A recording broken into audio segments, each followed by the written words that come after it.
Irmãos, boa noite. Que Deus possa nos guiar e nos ajudar nesse momento. Eu já convido os irmãos a abrirem as suas Bíblias no livro de Mateus, capítulo 7. Mateus, capítulo 7. Essa meditação que nós vamos fazer essa noite foi um fruto de um trabalho que foi começado pelo pastor Calvin. Depois eu tive a oportunidade de fazer algumas revisões. Um estudo que foi feito em 1999, e antes dele falecer, nós trabalhamos novamente neste estudo para que ele fosse republicado, né? E já faz um bom tempo. E eu achei muito interessante falarmos um pouco sobre o assunto e trazer uma reflexão. Acredito que, se assim for da vontade de Deus, será proveitosa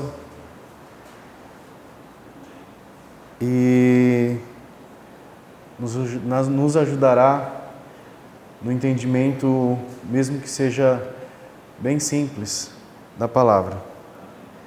Então, nós vamos começar lá em Mateus capítulo 7, versículo 15 em diante, mas antes nós vamos fazer uma oração e assim nós vamos partir para a leitura e para o comentário. Tudo bem? Vamos orar, irmãos. Senhor nosso Deus, nosso Pai, neste momento viemos na Tua presença novamente te rogar, Senhor, pelas vidas que aqui presente nesta noite estão, pelas vidas que também neste momento estão ouvindo a tua mensagem, Senhor, através da internet, que o Senhor possa estar atingindo corações daqueles que ainda têm relutado, têm enfrentado dificuldades em reconhecer Cristo como seu único e legítimo Salvador. Que o Senhor nos use, ó Pai, neste momento, que a Tua mensagem chegue aos corações dessas pessoas, aos ouvidos, que o Senhor abra o entendimento e dê, Senhor, condições para que elas possam tomar decisões em suas vidas. Também, ó Pai, te rogamos por todos aqueles que já conhecem o Teu Evangelho, o Evangelho da salvação, mas que têm tido dificuldades, que têm enfrentado, Senhor, momentos difíceis em suas vidas, que essa mensagem possa trazer consolo, conforto, e que o Teu agir, ó Pai, na vida de cada um, seja conforme o Teu querer, Senhor. Nós também te rogamos por esses pedidos de oração, em especial, Senhor, por esses pedidos feitos pelas crianças. E o Senhor sabe, ó Pai, das tristezas que nós temos enfrentado aí fora, neste mundo, que tem cada vez mais lutado para destruir as famílias, para destruir, ó Pai, a base daquilo que o Senhor instituiu neste mundo. É o que nós te rogamos. Te pedimos, ó Pai, que o Senhor nos guie, nos dê sabedoria, nos dê força, perdoe as nossas falhas, os nossos erros e nos ajude, Senhor, no Teu querer e na Tua vontade. E em nome de nosso Senhor Jesus Cristo, Teu Filho amado, nosso Salvador, nós agradecemos. Amém. Amém. Irmãos, Mateus capítulo 7, versículo 15. Acautelai-vos, porém, dos falsos profetas, que vêm até vós vestidos como ovelhas, mas interiormente são lobos devoradores. Por seus frutos os conhecereis. Porventura colhem-se uvas dos espinheiros, ou figos dos abrolhos? Assim, toda árvore boa produz bons frutos, e toda árvore má produz frutos maus. Não pode a árvore boa dar maus frutos, e nem a árvore má dar frutos bons. Toda árvore que não dá bom fruto, corta-se e lança-se no fogo. Portanto, pelos seus frutos os conhecereis. O primeiro aviso que foi dado aqui por Jesus Cristo é que nem tudo é o que parece. Os irmãos concordam com isso? Nem tudo é o que parece, irmãos. E nós temos a mania, muitas vezes, de acreditar com aquilo, de acreditar de uma maneira veemente aquilo que a gente tem visto. Só que o Senhor Jesus deixou bem claro, olha, nem tudo o que é o que parece ser.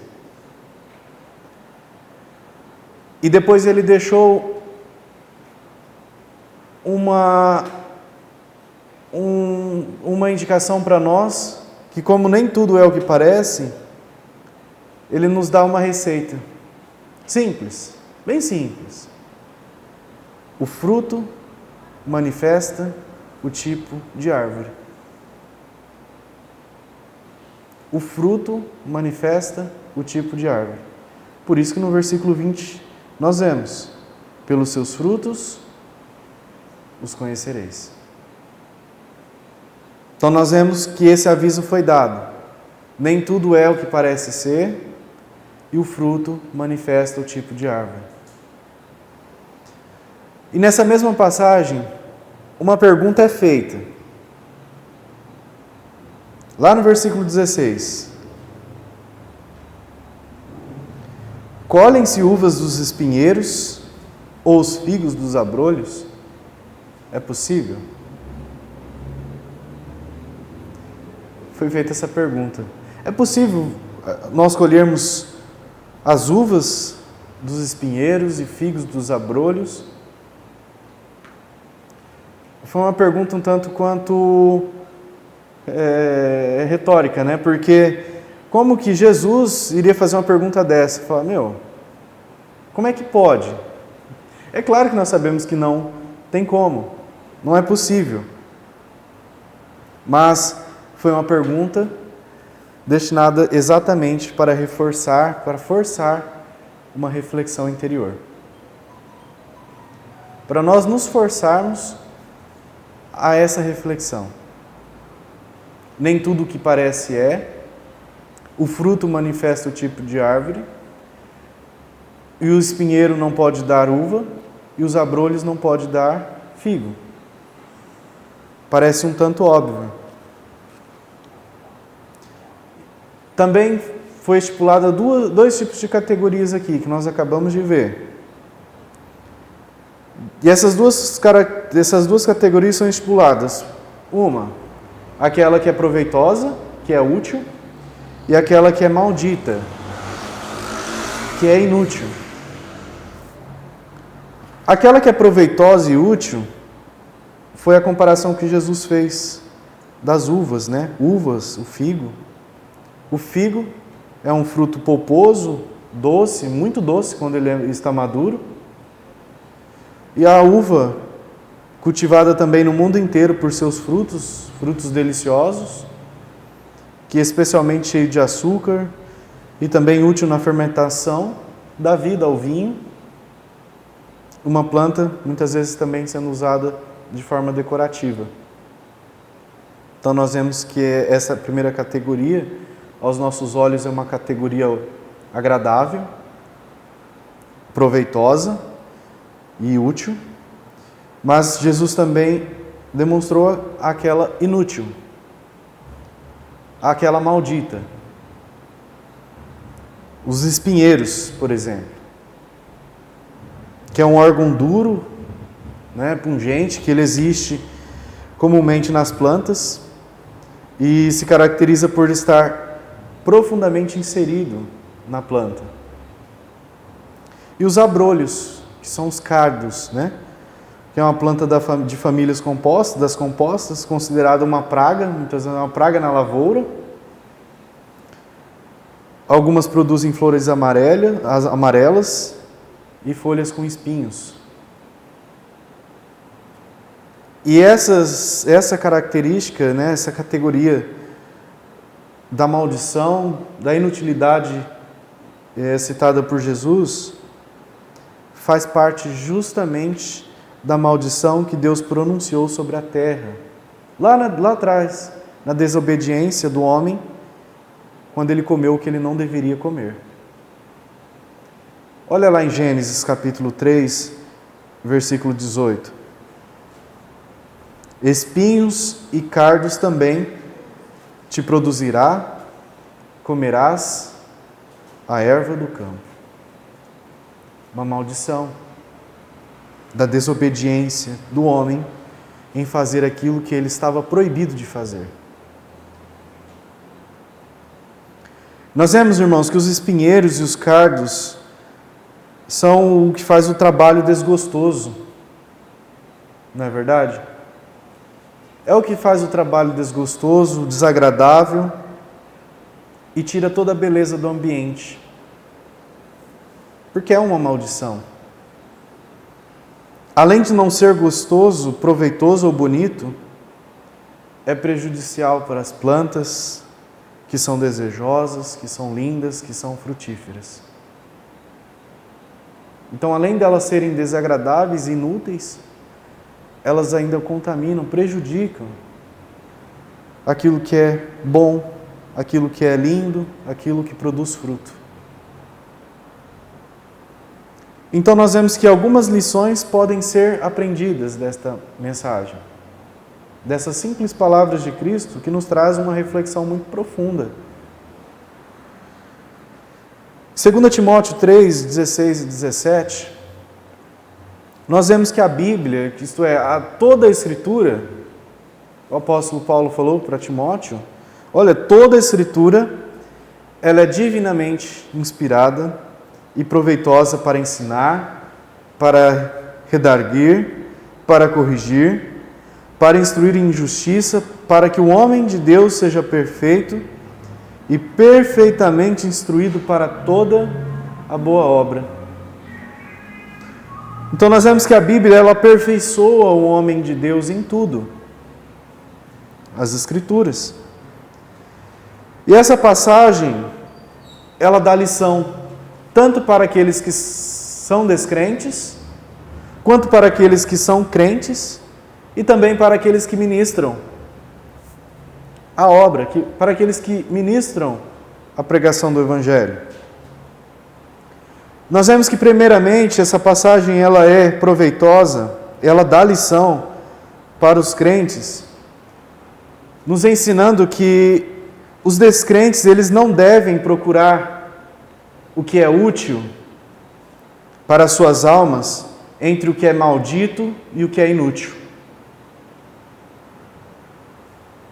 O descrente, ele não deve procurar o que é útil para as suas almas entre aquilo que é maldito e é inútil. E nós citamos alguns exemplos. A religião do homem. Se um descrente busca na religião do homem algo para a sua alma, ele está buscando entre aquilo que é maldito e é inútil. Se ele procura visualizar, por exemplo, a cerimônia daquele meio religioso, a mais bonita, a que traz mais emoção, ele está procurando no meio daquilo que é inútil, maldito, alguma coisa para a sua alma, e ele não vai encontrar. Aquelas pessoas que procuram no meio da tradição ou da filosofia algo bom, que não vão encontrar. Porque são espinhos, porque são cardos que não produz uvas e nem figos.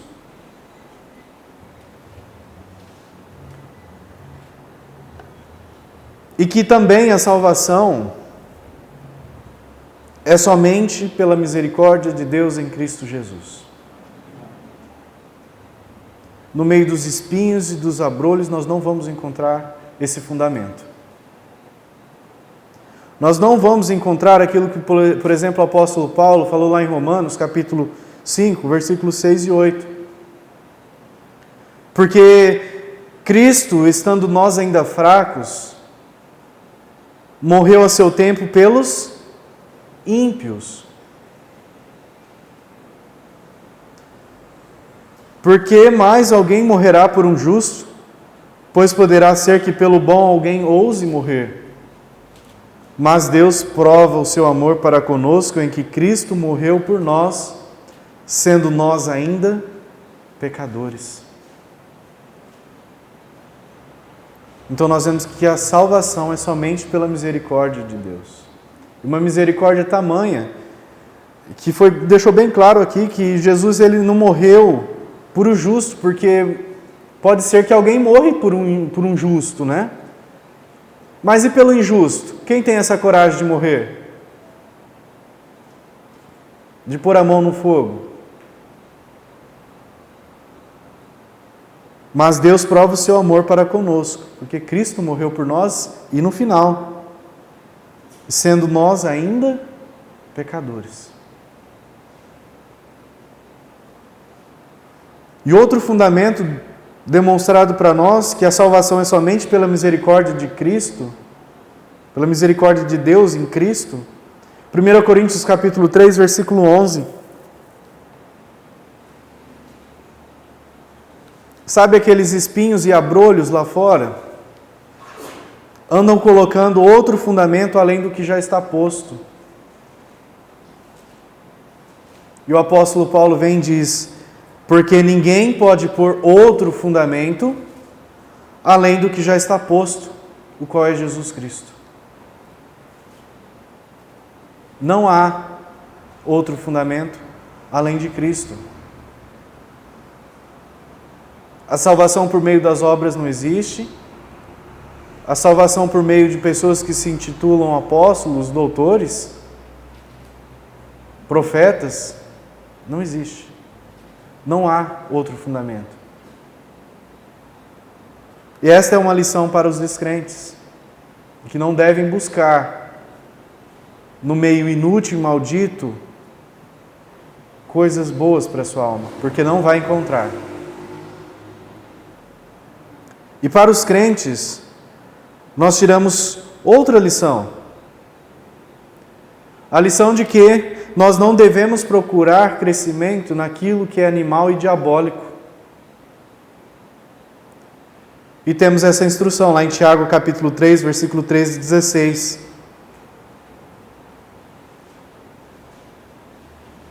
Não devemos procurar crescimento naquilo que não é de Deus.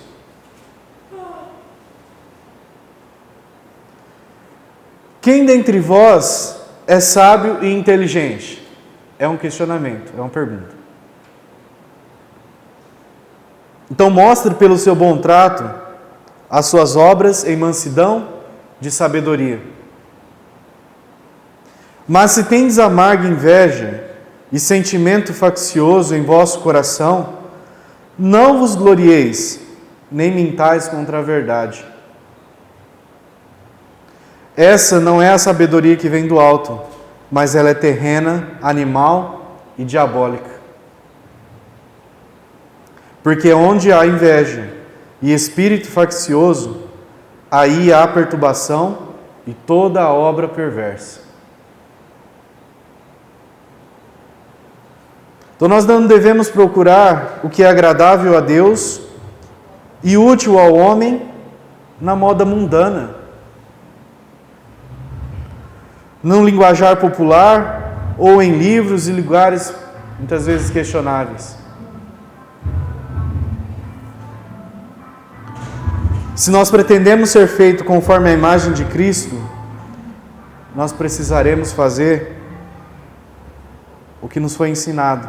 Olha lá em 1 João, capítulo 2, versículo 16. 1 João, capítulo 2, versículo 16. Se nós pretendemos ser feito conforme a imagem de Cristo, nós vamos precisar mortificar a concupiscência da carne, a concupiscência dos olhos e a soberba da vida. pois tal não é do Pai. É de quem, irmãos? É do mundo. Então nós não devemos procurar o que é agradável, doce e útil no meio daquilo que é maldito e inútil. Porque isso não é do Pai. É do mundo. Para os ministrantes da palavra de Deus, esses devem procurar as plantações do Senhor para que Ele também seja glorificado. Aquele crescimento que é do Senhor, as árvores da justiça, aquele que Ele diz que é aquela vara limpa, que é da videira verdadeira, aquela vara que produz o doce fruto do Espírito Santo. Gálatas 5:22. Mas o fruto do Espírito é amor, gozo, paz, longanimidade, benignidade, bondade, fé, mansidão, temperança. O doce fruto do Espírito Santo. Então nós devemos procurar o que é útil para preservar e conservar o que é agradável a Deus. Aquilo que é saboroso à alma, como faz, por exemplo, o sal, que dá o tempero, que dá o gosto, na medida correta, ou o que dá a iluminação aos que estão nas trevas, como a luz do velador. Procurar naquilo que é útil, preservar e conservar o que é agradável a Deus. Tem a responsabilidade também de apacentar a igreja de Deus que Ele resgatou com seu próprio sangue. Atos capítulo 20, versículo 28. Olhai, pois, por vós e por todo o rebanho sobre que o Espírito Santo vos constituiu bispos para apacentardes a igreja de Deus, que Ele resgatou com o seu próprio sangue. Então, de fazer a obra do ministério, que é de promover o aperfeiçoamento dos santos. Então, nós vemos que lá no começo, Jesus começou falando de quem? Dos profetas. Acautelai-vos dos falsos profetas que vêm até vós vestidos como ovelhas, mas interiormente são lobos devoradores. E aqui nós temos essa instrução. Olhai, pois, por vós e por todo o rebanho sobre o que o Espírito Santo vos constituiu bispo, para apacentar a igreja de Deus, que Ele resgatou com seu próprio sangue. De fazer a obra do ministério, que é de promover esse aperfeiçoamento, a edificação do corpo de Cristo. Efésios, capítulo 4, versículo 11.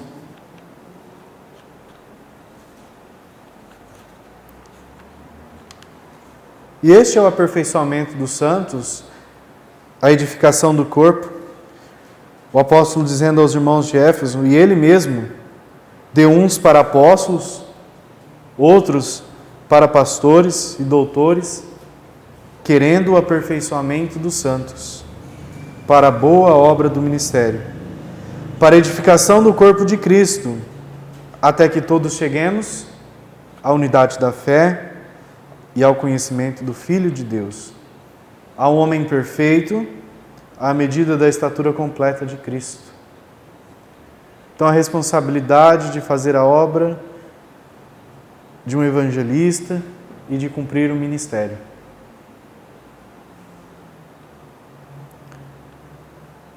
E de onde devemos procurar, irmãos, esses frutos doces e úteis que agradam ao Senhor e que cumprem a nossa razão de estar no ministério hoje? Cada um com a sua função. Onde nós devemos procurar? Nós devemos procurar as uvas nos espinheiros? Ou os figos nos abrolhos?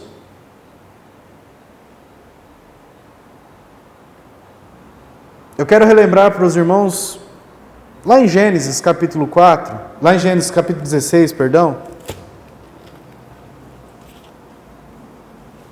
Gênesis capítulo 16. Nós não vamos comentar sobre o texto, mas eu quero que os irmãos façam uma reflexão. Gênesis capítulo 16, versículo 1.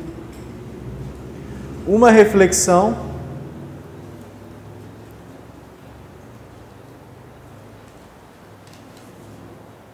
de alguém que procurou uvas nos espinheiros e figos nos abrolhos. Numa situação foi demonstrada. Olha do versículo 1 ao versículo 4. Ora, Sarai, mulher de Abrão, não lhe dava filhos, e ele tinha uma serva egípcia, cujo nome era Agar. E disse Sarai a Abrão: Eis que o Senhor me tem impedido de dar à luz, toma, pois, a minha serva, porventura tereis filhos dela. E ouviu Abrão a voz de Sarai. E assim tomou Sarai, mulher de Abrão, a Agar, egípcia, sua serva, e deu-a por mulher a Abraão, seu marido, ao fim de 10 anos que Abrão habitara na terra de Canaã. E ele possuiu Agar, e ela concebeu, e vendo ela que concebera, foi sua senhora desprezada aos seus olhos.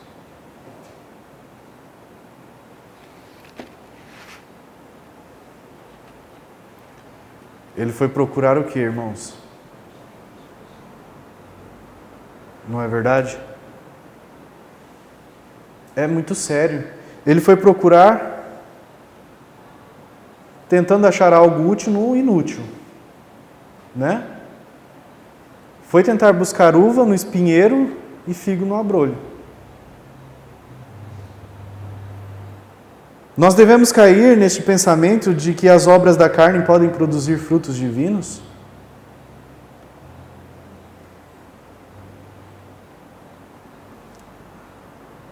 Um exemplo. Uma festa de pizza, por exemplo. Pode produzir crentes que seguem a verdade em amor? Vamos dar uma festa da pizza, porque isso está acontecendo. Não é falando mal. Mas nós devemos cair nesse pensamento? Fornecer Coca-Cola em um ambiente de festa alegre e esperar que tenhamos frutos doces do Espírito Santo e toda uma espiritualidade?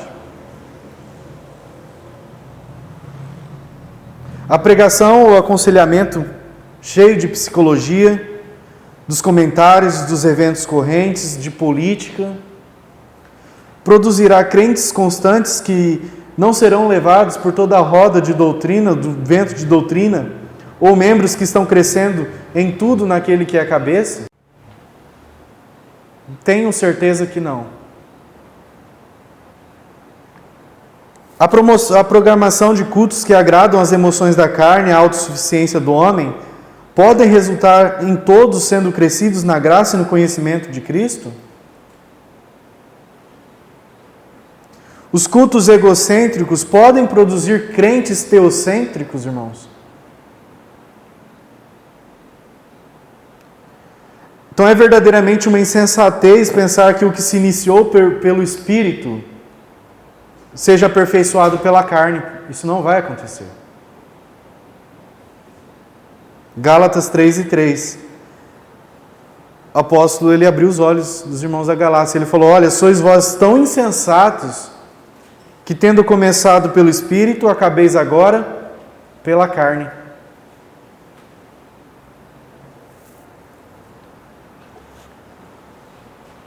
Nós devemos julgar a nossa utilidade pelos resultados visíveis que temos?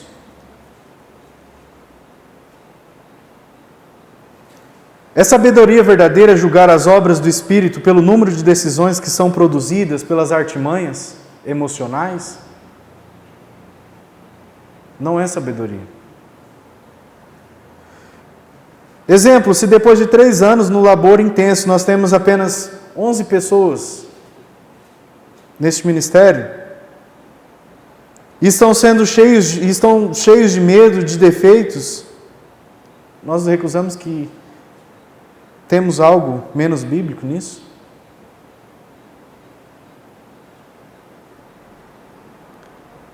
Segunda Coríntios 4:18. Não atentando nós nas coisas que se veem, mas nas que se não veem. Porque as que se veem são temporais, e as que se não veem são eternas. Então devemos julgar a nossa utilidade pelos resultados visíveis que nós temos? Hebreus 11:6. Ora, sem fé é impossível agradar-lhe, porque é necessário que aquele que se aproxima de Deus creia que Ele é galardoador dos que o buscam.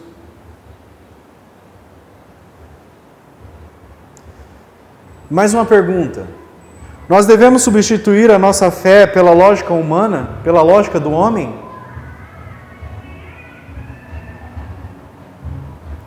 Podemos obter as bênçãos da salvação pelos métodos espertos dos homens? Principalmente nós brasileiros, né, que nós temos o nosso jeitinho brasileiro, todo mundo fala. Nós devemos e podemos obter as bênçãos da salvação por esses métodos, através desses jeitinhos? Organizações extras bíblicas, isto é, que não seguem a Bíblia, podem ajudar a nossa obediência pela fé mais do que a simples obediência pela fé na palavra de Deus?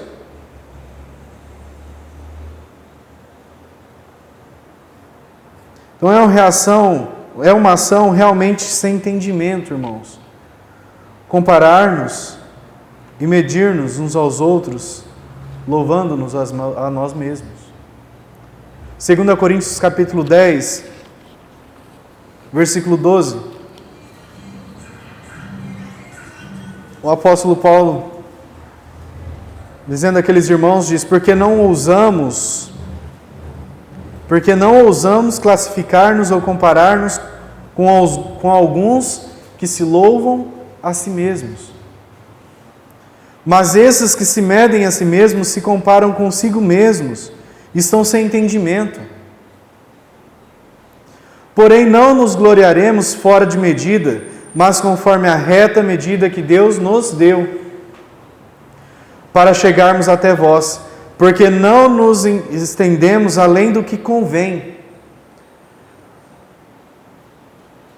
como se houvéssemos de chegar até vós, pois já chegamos também até vós no Evangelho.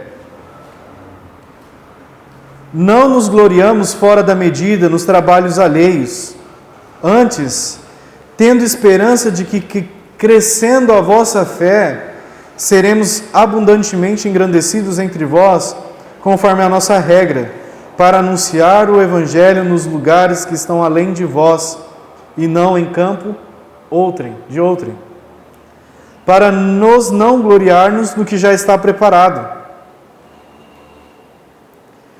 Aquele, porém, que se glorie-se no Senhor, porque não é aprovado quem a si mesmo se louva, mas sim aquele a quem o Senhor louva. Então nós vemos que dessa história toda, Abraão, por um pouco de tempo, ele procurou o que era doce, procurou o que era útil, entre o que era maldito e inútil. Ele raciocinou que poderia colher uvas daqueles espinheiros ou figos dos abrolhos, e até hoje o mundo sofre com essa insensatez, desse método de raciocínio. Os que procuram o que é divino entre o que é carnal, achará somente o que não é produtível para a glória de Deus. Achará o que é bonito aos seus olhos, e o que não é comestível para o servo faminto do mel, do leite racional e do mantimento sólido da palavra de Deus. Então nós seremos como nós devemos ser. Seremos como, por exemplo, o apóstolo Paulo, que se contentou em pregar somente o que foi comissionado, que era Cristo. A sua preocupação era que a fé dos que ouviam não se apoiasse na sabedoria dos homens, mas no poder de Deus. Então nós vemos que parece que o apóstolo Paulo entendeu que não se colhem uvas dos espinheiros nem figo dos abrolhos.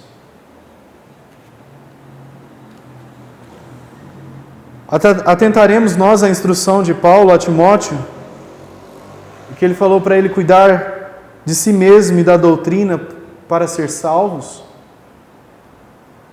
tanto nós quanto os que nos ouvem. Então, atentando-nos a tal instrução, fará com que nós não procuremos colher uvas dos espinhos e nem figos dos abrolhos. Obedecemos como somos instruídos? Se queremos as plantações do Senhor e o seu crescimento, as árvores de justiça, aquela vara limpa que é da videira verdadeira, nós precisaremos semear somente e exclusivamente e com persistência a semente incorruptível da palavra de Deus. João capítulo 15, versículo 3. Vós já estáis limpos pela palavra que vos tenho falado.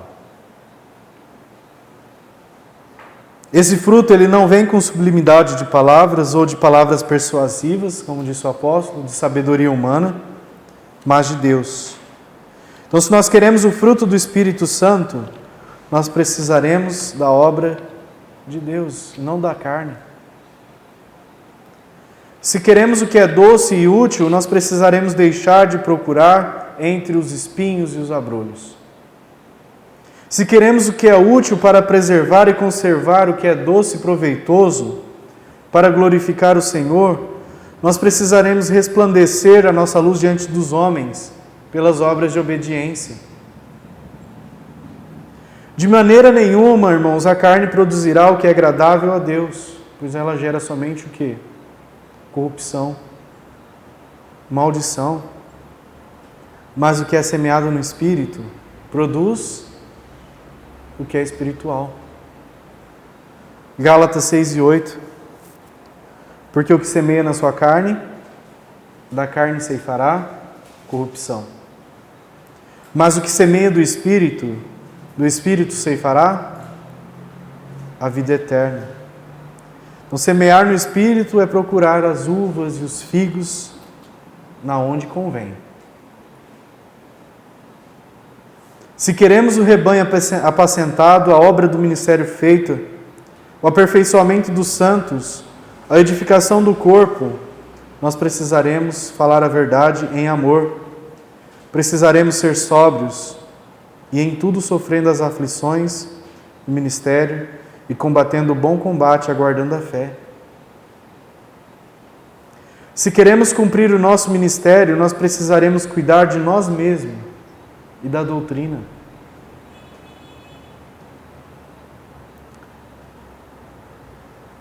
Vivendo no Espírito. De outra maneira, nós teremos somente aquilo que é danoso, aquilo que é infrutífero, aquilo que somente tem aparência de piedade, mas nega a eficácia. Então nós vemos que nós não precisamos de um aumento de homens empolgados com métodos aí para encher a igreja, métodos extra-bíblicos ou semi-espirituais. Nós precisamos de homens inflamados com o amor de Deus. Homens que levam a obediência pura e séria da palavra de Deus. E a pergunta é: O que queremos colher? E onde queremos colher? Aparências? Jesus disse, nem tudo é como aparenta ser. Aquilo que é doce e útil, procure uvas onde há uvas. Procure figos onde há figos. E temos o exemplo de Cristo, que obedeceu em tudo, fazendo o que o Pai deu para fazer. E Ele se contentou com isso. Seguiremos o seu exemplo? Seremos conforme a sua imagem? Ficam esses questionamentos para a nossa reflexão nessa meditação, irmãos. Que Deus possa nos abençoar. Obrigado.